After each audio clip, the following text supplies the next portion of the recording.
ನಮಸ್ಕಾರ ಸ್ನೇಹಿತರೆ, ತಮಗೆಲ್ಲರಿಗೂ ಪ್ರಕೃತಿ ಇನ್ಸ್ಪಿರೇಷನ್ ಚಾನಲ್ಗೆ ಆತ್ಮೀಯ ಸ್ವಾಗತ. ಇಂದು ನಾವು ಮಧ್ಯಕಾಲೀನ ಭಾರತದಲ್ಲಿ ಬರುವ ಮೊಘಲ್ ಸಾಮ್ರಾಜ್ಯದ ಬಗ್ಗೆ ತಿಳಿದುಕೊಳ್ಳೋಣ. ಇದರ ಆಳ್ವಿಕೆ 1526ರಿಂದ 1857. ಇದರಲ್ಲಿ ಬರುವ ಎರಡು ರೀತಿಯ ಆಡಳಿತ, ಒಂದು ಪ್ರಬಲ ಆಡಳಿತ, ಒಂದು ದುರ್ಬಲ ಆಡಳಿತ. 1526ರಿಂದ 1707ರವರೆಗೆ ಪ್ರಬಲ ಆಡಳಿತ. ತದನಂತರ 1707ರಿಂದ 1857ರವರೆಗೆ ದುರ್ಬಲ ಆಡಳಿತ. ದೆಹಲಿ ಸುಲ್ತಾನರ ಅಸಮರ್ಥ ಆಡಳಿತದಿಂದಾಗಿ ಬಾಬರ್ ಸ್ಥಾಪಿಸಿದ ಮನೆತನವೇ ಮೊಘಲ್ ಸಾಮ್ರಾಜ್ಯ. ಇದರ ಸ್ಥಾಪಕ ಬಾಬರ್, ಪ್ರಸಿದ್ಧ ದೊರೆ ಅಕ್ಬರ್, ಕೊನೆಯ ದೊರೆ ಎರಡನೇ ಬಹದ್ದೂರ್ ಶಾ ಜಾಫರ್. ಇವರ ರಾಜಧಾನಿಗಳು ದೆಹಲಿ, ಆಗ್ರಾ, ಫತೇಪುರ್ ಸಿಕ್ರಿ. ನಾವು ಇವಾಗ ಬಾಬರ್ನ ಬಗ್ಗೆ ತಿಳಿದುಕೊಳ್ಳೋಣ.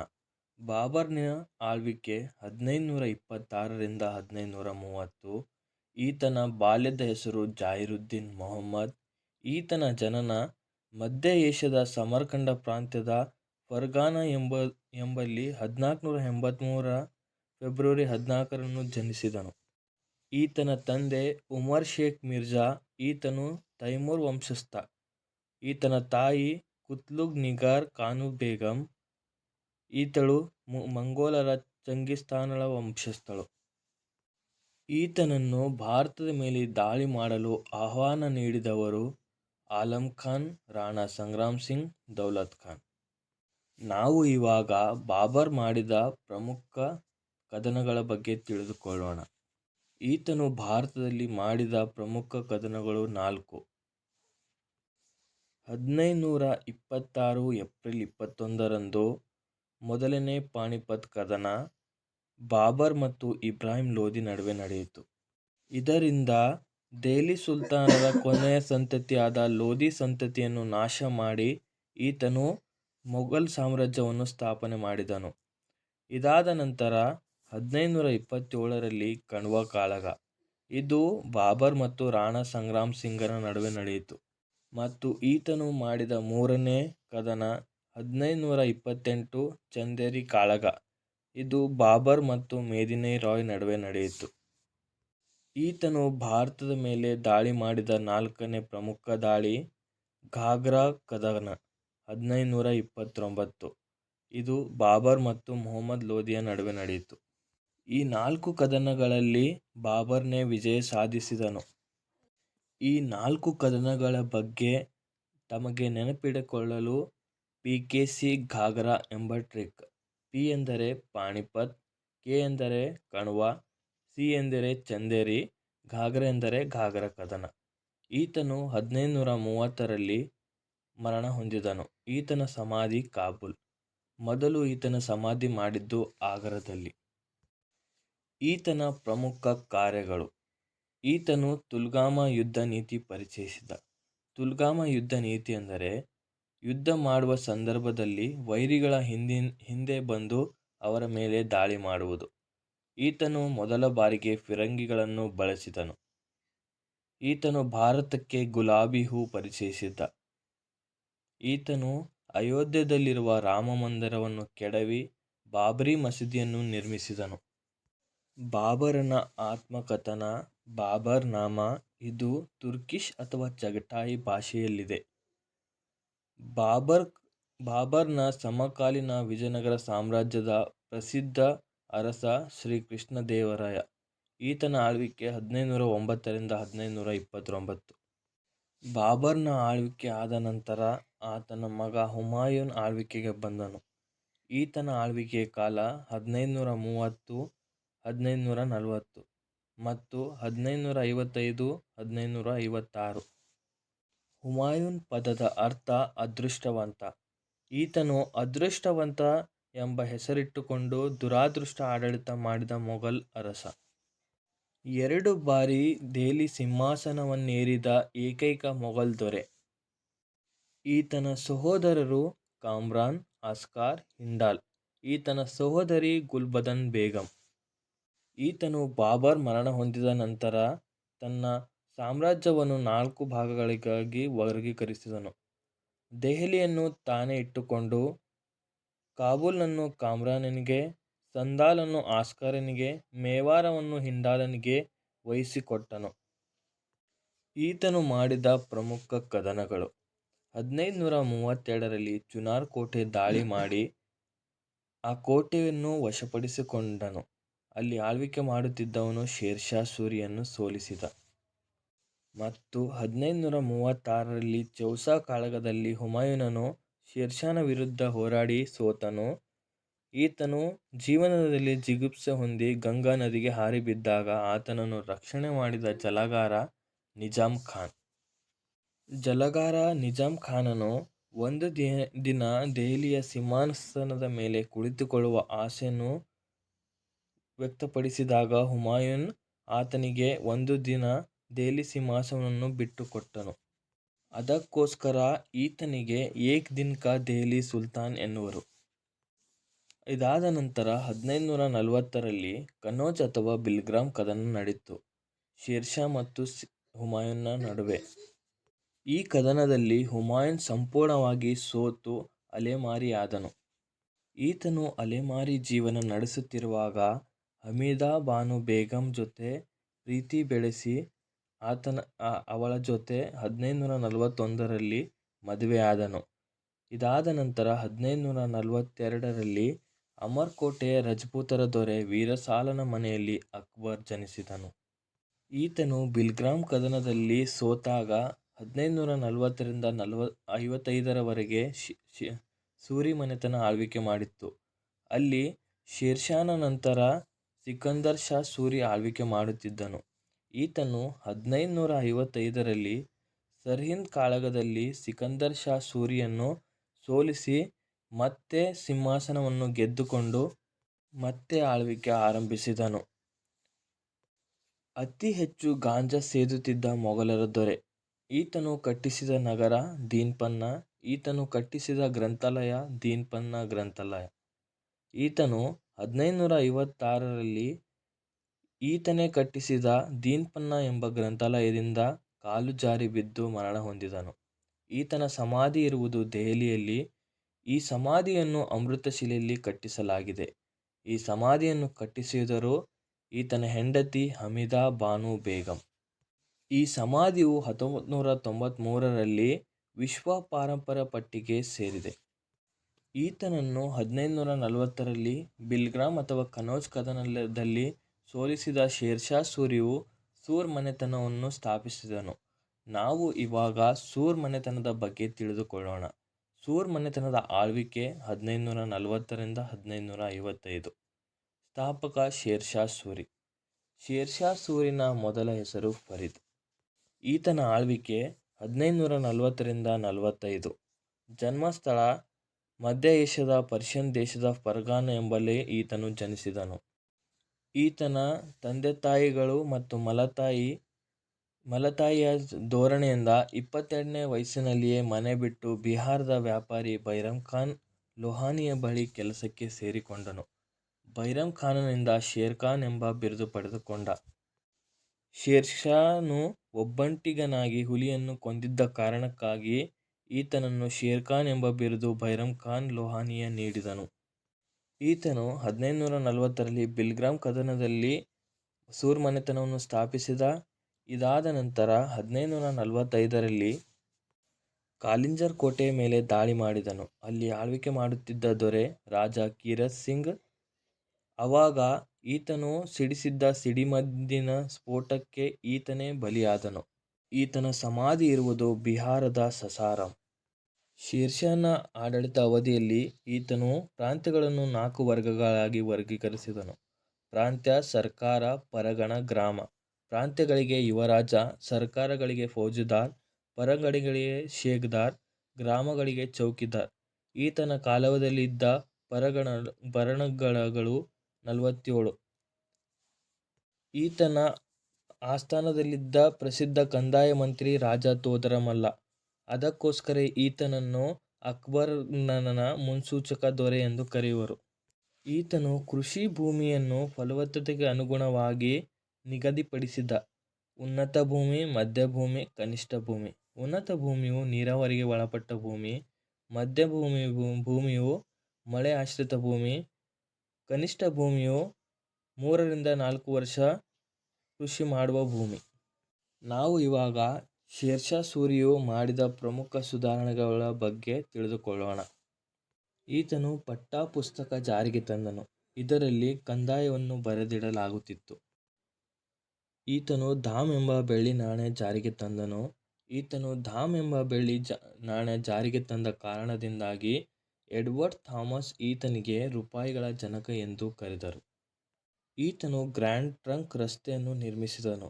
ಇದು ಬಾಂಗ್ಲಾದೇಶದ ಸೋನಾರ್ಗಾಂವ್ನಿಂದ ಪಾಕಿಸ್ತಾನದ ಸಿಂಧ್ ವರೆಗೆ ಇದೆ.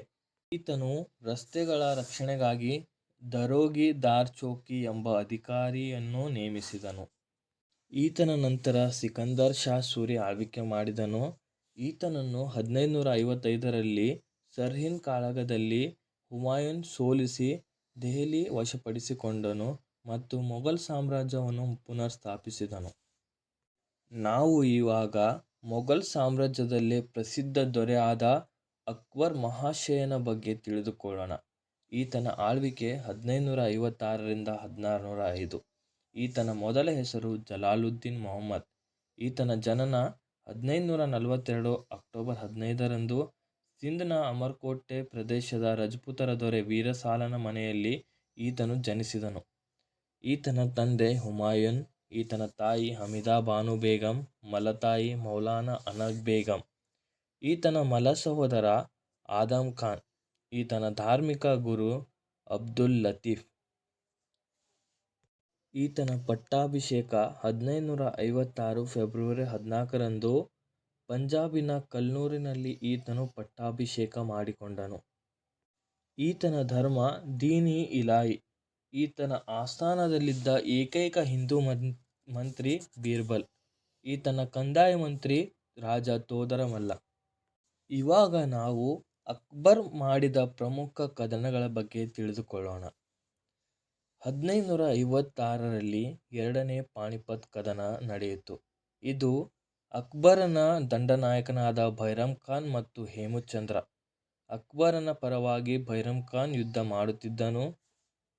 ಈ ಯುದ್ಧವನ್ನು ಗೆದ್ದ ನಂತರ ಅಕ್ಬರನು ದೆಹಲಿ ಸಿಂಹಾಸನವನ್ನು ವಿಜೃಂಭಣೆಯಿಂದ ಸಿಂಹಾಸನಾರೂಢ ಮಾಡಿಕೊಂಡನು. ಈತನು 1562ರಲ್ಲಿ ರಾಜಸ್ಥಾನದ ದಾಳಿ ರಜಪೂತರ ದೊರೆ ಬಿಹಾರಿ ಮಲ್ಲನು ಸೋತು ತನ್ನ ಮಗಳಾದ ಜೋಧಾಬಾಯಿಯನ್ನು ಕೊಟ್ಟು ವಿವಾಹ ಮಾಡಿಸಿದನು. ಈತನ ದಾಳಿಗಳಲ್ಲಿ ಪ್ರಮುಖ ದಾಳಿ 1572ರಲ್ಲಿ ಗುಜರಾತಿನ ದಾಳಿ. ಅಲ್ಲಿ ಆಳ್ವಿಕೆ ಮಾಡುತ್ತಿದ್ದ ದೊರೆ ಮುಜಾಫರ್ ಜಂಗ್. ಈ ದಾಳಿಯನ್ನು ಕೇವಲ 11 ದಿನ ಕ್ರಮಿಸಿ ದೆಹಲಿಯಿಂದ ಗುಜರಾತನ್ನು ವಶಪಡಿಸಿಕೊಂಡನು. ಈ ಕಾರಣಕ್ಕಾಗಿ ಜವಾಹರಲಾಲ್ ನೆಹರು ಅವರು ತಮ್ಮ ಡಿಸ್ಕವರಿ ಆಫ್ ಇಂಡಿಯಾ ಎಂಬ ಕೃತಿಯಲ್ಲಿ ಇದನ್ನು ಭಾರತದ ಅತಿ ಶೀಘ್ರಗತಿಯ ದಾಳಿ ಎಂದು ವರ್ಣಿಸಿದ್ದಾರೆ. ಈ ಗುಜರಾತ್ ಗೆದ್ದ ಸವಿನೆನಪಿಗಾಗಿ ಅಕ್ಬರನು ಬುಲಂದ್ ದರ್ವಾಜಾ ಎಂಬ ಸೇತುವೆಯನ್ನು ನಿರ್ಮಿಸಿದನು. ಈ ಸೇತುವೆಯ ಮೇಲೆ ಜಗತ್ತು ಒಂದು ಸೇತುವೆ, ಅದನ್ನು ನೀನು ದಾಟು ಎಂದು ಪರ್ಷಿಯನ್ ಭಾಷೆಯಲ್ಲಿ ಕೆತ್ತಿಸಿದನು. ಈತನು ಮಾಡಿದ ಇನ್ನೊಂದು ದಾಳಿ ಹಳದಿಘಾಟ್ ಕದನ 1576ರಲ್ಲಿ. ಈ ಕದನದಲ್ಲಿ ತನ್ನ ದಂಡನಾಯಕ ಮಾನ್ಸಿಂಗ್ ಮತ್ತು ರಾಣಾ ಪ್ರತಾಪ್ ಸಿಂಗ್ ನಡುವೆ ನಡೆಯಿತು. ಈ ಯುದ್ಧದಲ್ಲಿ ಚೇತಕ್ ಎಂಬ ಕುದುರೆಯ ನೆರವಿನಿಂದ ರಾಣಾ ಪ್ರತಾಪ್ ಸಿಂಗನು ಪರಾರಿಯಾದನು. ಈತನು 1596ರಲ್ಲಿ ಅಹಮದ್ ನಗರದ ದಾಳಿ ಮಾಡಿ ಅಲ್ಲಿ ರಾಣಿ ಚಾಂದ್ ಬೀಬಿಯನ್ನು ಸೋಲಿಸಿ ಆತಳು ಈತನ ಜೊತೆ ಶಾಂತಿ ಒಪ್ಪಂದ ಮಾಡಿಕೊಂಡಳು. ಈತನ ಪ್ರಮುಖ ಕಾರ್ಯಗಳು. ಈತನು 1562ರಲ್ಲಿ ಗುಲಾಮಗಿರಿ ಪದ್ಧತಿ ನಿಷೇಧಿಸಿದನು. ಈತನು 1563ರಲ್ಲಿ ಹಿಂದೂಗಳ ಮೇಲೆ ಹಾಕುತ್ತಿದ್ದ ಜಜಿಯಾ ತೆರಿಗೆಯನ್ನು ನಿಷೇಧಿಸಿದ. ಈತನು 1575ರಲ್ಲಿ ಫತೇಪುರ್ ನಗರ ನಿರ್ಮಿಸಿದ.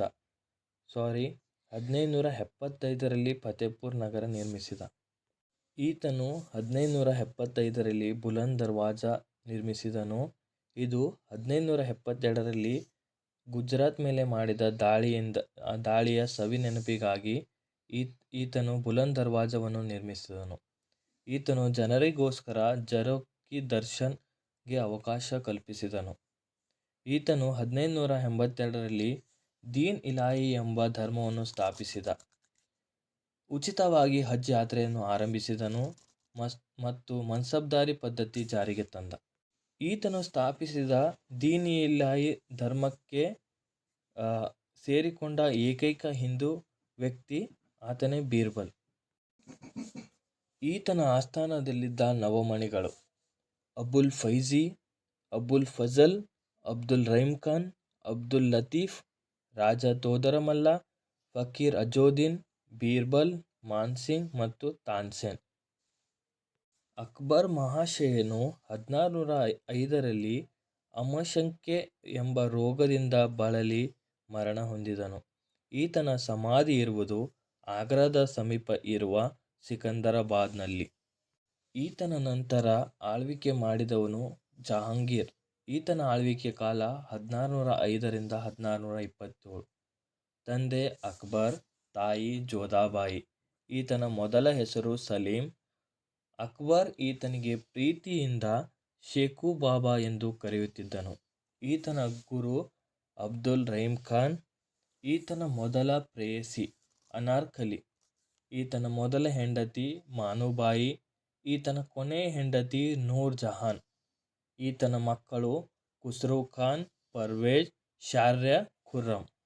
ಜಹಾಂಗೀರನು ತನ್ನ ಸ್ವಂತ ಮಗನಾದ ಖುಸ್ರೋ ಖಾನನ ಕಣ್ಣು ಕೀಳಿಸಿ ಹತ್ಯೆ ಮಾಡಿಸಿದನು ಮತ್ತು 1605ರಲ್ಲಿಯೇ ಖುಸ್ರೋ ಖಾನನಿಗೆ ಬೆಂಬಲ ನೀಡಿದ ಸಿಖ್ ದೊರೆ 5ನೇ ಗುರು ಅರ್ಜುನ್ ದೇವನ ಹತ್ಯೆ ಮಾಡಿಸಿದನು. ಈತನು ತಂದೆ ಮಾಡಿದ ಸಮರ್ಪಕ ಆಡಳಿತದಿಂದಾಗಿ ಈತನು ಯಮುನಾ ನದಿಯ ಮೇಲೆ ನ್ಯಾಯದ ಗಂಟೆಯನ್ನು ಸ್ಥಾಪಿಸಿದನು. ಈತನ ಆಸ್ಥಾನಕ್ಕೆ ಬಂದ ಬ್ರಿಟಿಷ್ ರಾಯಭಾರಿಗಳು 1608ರಲ್ಲಿ ವಿಲಿಯಂ ಹಾಕಿನ್ಸ್. ಈತನಿಗೆ ಜಹಾಂಗೀರನು ವಸಾಹತು ಸ್ಥಾಪನೆ ಮಾಡಲು ಅವಕಾಶ ನೀಡಲಿಲ್ಲ. ಇದಾದ ನಂತರ 1612ರಲ್ಲಿ ಕ್ಯಾಪ್ಟನ್ ಬೆಸ್ಟ್ ಬಂದನು. ಈತನು ರಾಯಭಾರಿಯಾಗಿ ಬರಲಿಲ್ಲ, ಕೇವಲ ಸಾಮಾನ್ಯ ಒಬ್ಬ ವ್ಯಕ್ತಿಯಾಗಿ ಇವನ ಆಸ್ಥಾನಕ್ಕೆ ಬಂದನು. ಈತನು ಬಂದು 1613ರಲ್ಲಿ ವ್ಯಾಪಾರ ಕೇಂದ್ರವನ್ನು ಸೂರತ್ನಲ್ಲಿ ಆರಂಭಿಸಿದನು. ಈತನ ನಂತರ 2ನೇ ರಾಯಭಾರಿಯಾಗಿ ಬಂದವನು ಥಾಮಸ್ ರೋ 1615ರಲ್ಲಿ. ಈತನು ಭಾರತದಲ್ಲಿ ವಸಾಹತುಗಳನ್ನು ಸ್ಥಾಪಿಸಲು ಜಹಾಂಗೀರನ ಹೆಂಡತಿ ನೂರ್ ಜಹಾನ್ನಿಂದ ಸಹಾಯದಿಂದ ಪಡೆದುಕೊಂಡನು. ಇದರ ಬಗ್ಗೆ ಜಹಾಂಗೀರನು ನೂರ್ ಜಹಾನ್ಳ ಬಗ್ಗೆ ಒಂದು ಹೇಳಿಕೆ ಹೇಳಿದ್ದಾನೆ. ಅದು ಏನೆಂದರೆ, ಅರ್ಧ ಬಟ್ಟಲು ಸಾರಾಯಿ ಮತ್ತು ತುಡಿ ಮಾಂಸಕ್ಕಾಗಿ ನನ್ನ ಭವ್ಯವಾದ ಅರಮನೆಯನ್ನೇ ಆಕೆಗೆ ಅರ್ಪಿಸಿದೆನು ಎಂದು ಹೇಳಿದ್ದಾನೆ.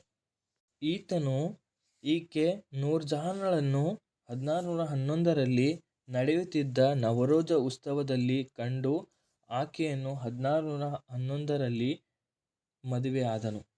ಈತನು ಮೊಘಲ್ ಸಾಮ್ರಾಜ್ಯದಲ್ಲೇ ಆಳ್ವಿಕೆ ಮಾಡಿದ ಏಕೈಕ ಕುಡುಕ ದೊರೆ. ಈತನ ಪ್ರಮುಖ ಕಾರ್ಯಗಳು: ಈತನು ವರ್ಣಚಿತ್ರಗಳಿಗೆ ಪ್ರೋತ್ಸಾಹ ನೀಡಿದ. ಈತನು ಒಬ್ಬ ಒಳ್ಳೆಯ ಚಿತ್ರವನ್ನು ಬಿಡಿಸುತ್ತಿದ್ದ. ಈತನು ತಂಬಾಕನ್ನು ನಿಷೇಧಿಸಿದ ಮತ್ತು ದಿಲ್ಖುಷ್ ಉದ್ಯಾನವನ್ನು ನಿರ್ಮಿಸಿದ. ಇದು ಇರುವುದು ಲಾಹೋರ್ನಲ್ಲಿ. ಈತನು ಗುರುವಾರ ಮತ್ತು ರವಿವಾರ ಪ್ರಾಣಿ ಹತ್ಯೆಯನ್ನು ನಿಷೇಧಿಸಿದನು. ಈತನು ಜಮ್ಮು ಕಾಶ್ಮೀರದಲ್ಲಿ ಶಾಲಿಮಾರ್ ಉದ್ಯಾನವನ್ನು ನಿರ್ಮಿಸಿದ. ಈತನ ನಂತರ ಶಹಜಾನ್ ಆಳ್ವಿಕೆಗೆ ಬಂದನು. 1628-1658ರವರೆಗೆ ಈತನು ಆಳ್ವಿಕೆ ಮಾಡಿದನು. ಈತನ ಮೊದಲ ಹೆಸರು ಖುರ್ರಂ. ಈತನ ಹೆಂಡತಿ ಅರ್ಜುಮನ್ ಬಾನು ಬೇಗಂ. ಈತಳಿಗೆ ಮಮ್ತಾಜ್ ಎಂಬಾಗಿ ಕರೆದನು. ಮಮ್ತಾಜ್ ಎಂದರೆ ಸಾಮ್ರಾಜ್ಯದ ಅಲಂಕಾರ ಎಂದರ್ಥ. ಅಕ್ಬರನಿಗೆ 14 ಮಕ್ಕಳಿದ್ದರು. ಅದರಲ್ಲಿ 7 ಮಕ್ಕಳು ಮರಣ ಹೊಂದಿದ್ದರು, 7 ಮಕ್ಕಳು ಜೀವಂತವಾಗಿದ್ದರು. ಆ 7 ಮಕ್ಕಳಲ್ಲಿ 4 ಗಂಡು ಮಕ್ಕಳು, 3 ಹೆಣ್ಣು ಮಕ್ಕಳು. ಆ ಗಂಡು ಮಕ್ಕಳು ದಾರಾ ಶಿಕೋ, ಔರಂಗಜೇಬ, ಶಹಸೂಜಾ, ಮಹಿರ್ ಬಕ್ಷಿ. ಈತನ ಹೆಣ್ಣು ಮಕ್ಕಳು ಜಹನಾರ್, ಗಹನಾರ್, ರೋಷಿನಾರ್. ಶಹಜಾನನು ಅನೇಕ ಸುಂದರವಾದ ಕಟ್ಟಡಗಳನ್ನು ನಿರ್ಮಿಸಿದ್ದಕ್ಕಾಗಿ ಈತನ ಕಾಲವನ್ನು ವಾಸ್ತುಶಿಲ್ಪದ ಸುವರ್ಣ ಯುಗ ಎಂದು ಕರೆಯುವರು. ಮತ್ತು ಈತನ ಹೆಂಡತಿ ಮಮ್ತಾಜ್ 1637ರಲ್ಲಿ ಮರಣ ಹೊಂದಿದಳು. ಈತನು ಕಟ್ಟಿಸಿದ ಪ್ರಮುಖ ಕಟ್ಟಡಗಳು ತಾಜ್ ಮಹಲ್. ಇದನ್ನು ಆಗ್ರಾದ ಯಮುನಾ ನದಿಯ ದಂಡೆ ಮೇಲೆ ನಿರ್ಮಿಸಿದನು. 1631ರಿಂದ 1653ರಲ್ಲಿ ಇದನ್ನು ಸ್ಥಾಪಿಸಲಾಗಿತ್ತು. ಇದನ್ನು ಕಟ್ಟಿದ ಶಿಲ್ಪಿ ಉಸ್ತಾದ್ ಇಸಾ ಮಮ್ತಾಜಳ ನೆನಪಿಗಾಗಿ ಈ ಸುಂದರವಾದ ಕಟ್ಟಡವನ್ನು ಕಟ್ಟಿಸಿದನು. ಇದು 1983ರಲ್ಲಿ ವಿಶ್ವ ಪಾರಂಪರ್ಯ ಪಟ್ಟಿಗೆ ಸೇರಿದೆ. ಈತನು ಕಟ್ಟಿಸಿದ ಇನ್ನೊಂದು ಕಟ್ಟಡ ಕೆಂಪುಕೋಟೆ. ಇದು ದೆಹಲಿಯಲ್ಲಿದೆ. ಇಲ್ಲಿ ವರ್ಷದ ಸ್ವಾತಂತ್ರ್ಯ ದಿವಸದಂದು ದೇಶದ ಪ್ರಧಾನಿಗಳು ಇಲ್ಲಿ ಧ್ವಜಾರೋಹಣ ಮಾಡಿ ದೇಶವನ್ನು ಉದ್ದೇಶಿಸಿ ಭಾಷಣ ಮಾಡುತ್ತಾರೆ.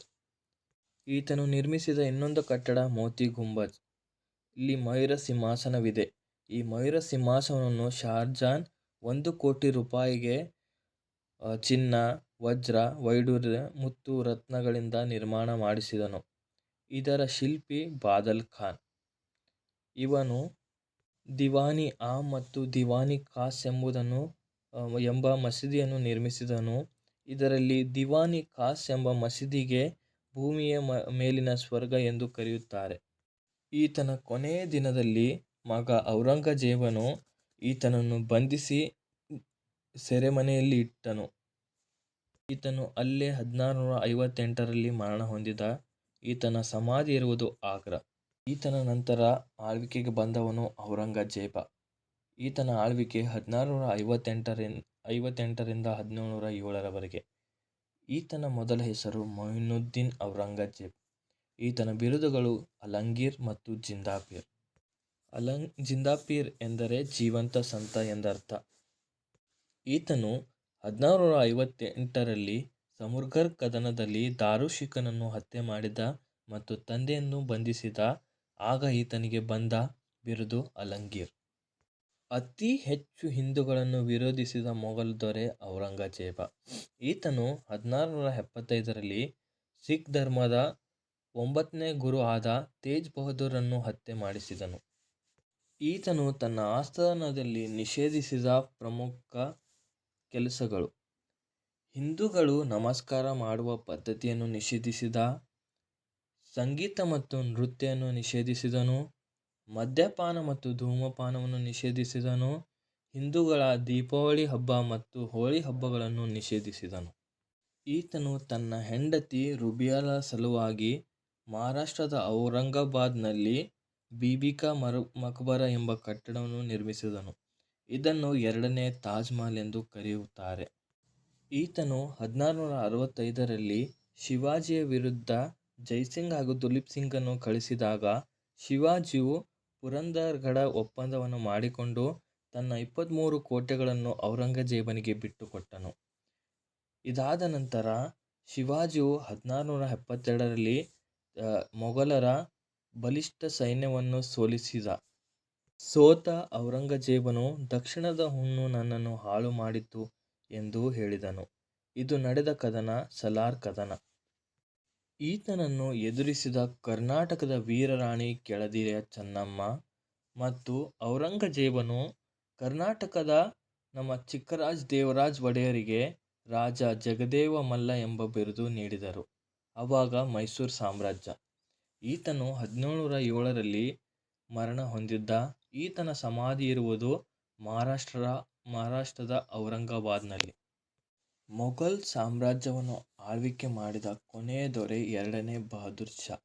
ನಾವು ಪ್ರಬಲ ಆಡಳಿತದಲ್ಲಿ ಔರಂಗಜೇಬನೇ ಕೊನೆಯ ದೊರೆ ಎಂದು ನೋಡುತ್ತೇವೆ. ಆದರೆ ಮೊಘಲ್ ಸಾಮ್ರಾಜ್ಯ ಆಳ್ವಿಕೆ ಮಾಡಿದ್ದು 1526ರಿಂದ 1857ರವರೆಗೆ. ಅಲ್ಲಿ ಕೊನೆಯದಾಗಿ ಆಳ್ವಿಕೆ ಮಾಡಿದ ದೊರೆ 2ನೇ ಬಹದ್ದೂರ್ ಶಾ ಜಾಫರ್. ನಾವು ಇವಾಗ ಮೊಘಲರ ಸಾಮ್ರಾಜ್ಯದಲ್ಲಿ ಬರುವ ಪ್ರಮುಖ ಆತ್ಮಕಥನಗಳ ಬಗ್ಗೆ ತಿಳಿದುಕೊಳ್ಳೋಣ.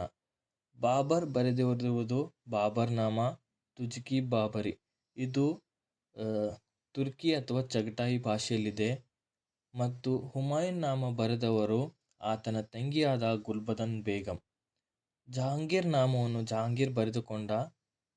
ಅಬ್ದುಲ್ ಫಜಲ್ ಅಕ್ಬರ್ ನಾಮವನ್ನು ಬರೆದರು ಮತ್ತು ದಾರೋಶಿಕನು ಉಪನಿಷತ್ತನ್ನು ಪರ್ಷಿಯನ್ ಭಾಷೆಗೆ ಭಾಷಾಂತರಿಸಿದನು.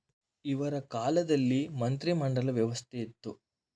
ವಜೀರ್ ಎಂದರೆ ಪ್ರಧಾನಮಂತ್ರಿ, ಖ್ವಾಜಿ ಎಂದರೆ ನ್ಯಾಯಾಧೀಶ, ಖಾನಿ ಸಮಾನ್ ಎಂದರೆ ಗೃಹ ಮಂತ್ರಿ, ಮಿಹಿರ್ ಬಕ್ಷಿ ಎಂದರೆ ಸೈನಿಕರ ವೇತನ ಮಂತ್ರಿ, ಸಾದರ್ ಉಸ್ ಸದರ್ ಎಂದರೆ ರಾಜನ ಪುರೋಹಿತ, ದಿವಾನ ಎಂದರೆ ಕಂದಾಯ ಮಂತ್ರಿ, ದಿವಾನಿ ಆಲಂ ಎಂದರೆ ಹಣಕಾಸು ಮಂತ್ರಿ. ಮೊಘಲರ ಸಾಮ್ರಾಜ್ಯವನ್ನು ಆಳಿದ ಪ್ರಬಲ ಆಡಳಿತದಲ್ಲಿ ಪ್ರಮುಖರು ಬಾಬರ್, ಹುಮಾಯೂನ್, ಅಕ್ಬರ್, ಜಹಾಂಗೀರ್, ಶಹಜಾನ್, ಔರಂಗಜೇಬ್. ಇದನ್ನು ನೆನಪಿನಲ್ಲಿಟ್ಟುಕೊಳ್ಳಲು ಬಾದ್ಷಾ ಎಂದು ನೆನಪಿಟ್ಟುಕೊಳ್ಳಿ. BHAJSA ಬಾದ್ಷಾ. B ಎಂದರೆ ಬಾಬರ್, H ಎಂದರೆ ಹುಮಾಯೂನ್, A ಎಂದರೆ ಅಕ್ಬರ್, J ಎಂದರೆ ಜಹಾಂಗೀರ್, S ಎಂದರೆ ಶಹಜಾನ್, A ಎಂದರೆ ಔರಂಗಜೇಬ. ಇಲ್ಲಿವರೆಗೆ ಈ ತರಗತಿಯನ್ನು ವೀಕ್ಷಿಸಿದ ತಮಗೆಲ್ಲರಿಗೂ ಹೃತ್ಪೂರ್ವಕ ಧನ್ಯವಾದಗಳನ್ನು ಹೇಳುತ್ತೇನೆ.